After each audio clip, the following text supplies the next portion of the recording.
ये माजिदा साहिबा का हुक्म है कि आप में से किसी को अंदर नहीं आने दिया जाए। माजिदा साहिबा?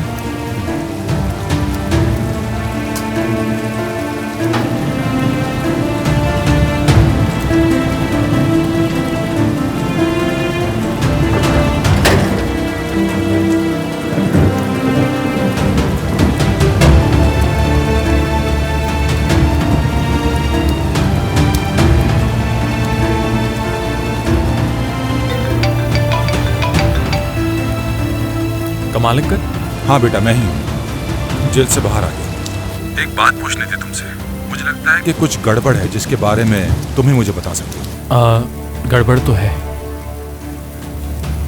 कमाल अंकल, क्या हम मिल सकते हैं कहीं? हाँ, मैं आपसे मिलकर आपको सब कुछ बताता हूँ, ठीक है? कहाँ मिलना है तुमसे?